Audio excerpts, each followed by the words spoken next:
Tere õhtust, head ettevõtjad! Kas te olete mõtisklenud, kust tuleb teie julgus? Teie julgus teha suuri asju, saavutada, avastada, leiutada. Teie julgus tuleb ühest kohast, teid kannustab uudishimu. Aga seal on midagi veel. Selle juurde pöördume tagasi. 5 aastat tagasi oli üks Eesti teadlane, kes tahtis ehitada maja ja ta tahtis, et tal oleks selline tavaline katus, valsplekk katus, aga see toodaks elektrit. Sellist katust ei olnud maailmas olemas. Aga mida teeb inimene, kui ta tahab midagi, aga seda ei ole olemas? Ta hakkab leiutama, eksperimenteerima, ta proovib teha midagi, mida ei ole olemas. 2 aastat hiljem olid Eestis 5 maja, mille katused tootsid elektrit. 2 aastat tagasi, kevadel, kuulsin mina esimest korda nime Roofit Solar. Mulle tundus see geniaalne, et on 3 märksõna pandud ühte nimesse, ehk siis katus, IT ja päike. Ja mida teeb üks nutikas katus? Üks nutikas katus teeb päikese teie jaoks selleks elektriks ehk energiaks, mida saate majas kasutada. Nüüd tänasel päeval, oktoobris, kui me oleme siin ettevõtluskaalal, on 8 riigis Eestis leiutatud ja toodetud katused tootmas päikesest rohelist elektrit. Sellest lõviosa katuseid asub Eestis, nii et kui te käite Nõmmel, Laulasmaal, Saaremaal, Võrumaal, siis te ei näe neid katuseid, seepärast et need näevad täpselt välja nagu tavalised katused, aga kui te lähete sinna omaniku juurde, siis omanik särab nagu päike. Ja miks?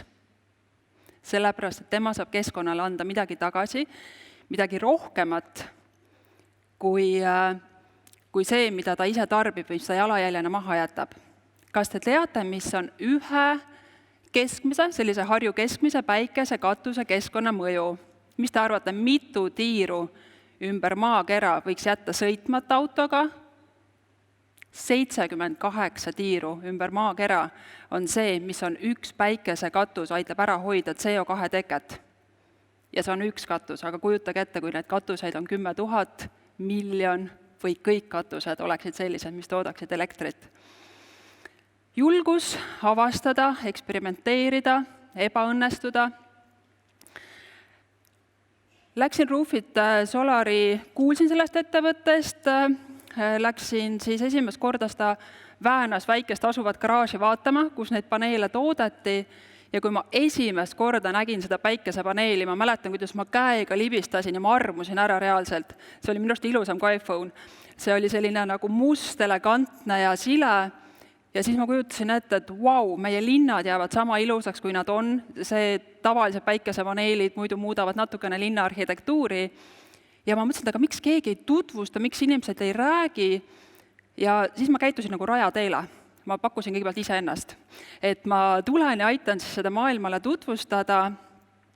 Ja nüüd siis tänases päevas on 20 inimest Andri Jagomäe kõrval, kes aitavad neid katuseid toota, tutvustada ja maailmasse viia ning et Eesti innovatsioon päike paistab igal pool, aga las siis Eesti innovatsioon aitab selle päikese püüda kinni ja muuta katustel roheliseks elektriks. Nii et kliimakriis, need tõsised teemad on leidnud siis eestlaste leiutisega lahenduse, et anda oma väike panus rohelise energia loomisele. Aga on siis üks asi veel peale uudishimu ja julguse katsetada, mis see on? Mida teil kõigil on hästi palju, millega te eristute? E-tähega sõna, see on energia. Just nimelt, kui inimestel on palju energiat, siis nendest headest ideedest saavad suurepärased teod. Nii et head ettevõtjad, te olete teinud suuri saavutusi. Kõik see inspiratsioon, uudishimu ja energia on siis päädinud ägedate ettevõtetega, ägedate ideedega ja toodetega. Aga üks asi veel. Kui teil on palju energiat, siis te peate olema kindlad, et teie isiklikud patareid tühjaks ei saa. Nii et nagu saatejuhid alguses ütlesid, et õnnelikud ja puhanud inimesed, kui me ei saa minna soojale maale päikese alla, siis mida meil oleks vaja? Lähme siis kas või kalale, puhkame, võtke pikk või nädalavahetust, tähistage oma töötajatele, andke neile vaba päev, las nad puhkavad selleks, et saavutada uusi asju. Nii et avastage, puhake, looge uut energiat ja inspiratsiooni võite leida igas hetkes, kui te olete pühanud ja täis energiat. Nii et kõike head teile, aitäh, tublid ettevõtjad, rokkime edasi! Aitäh!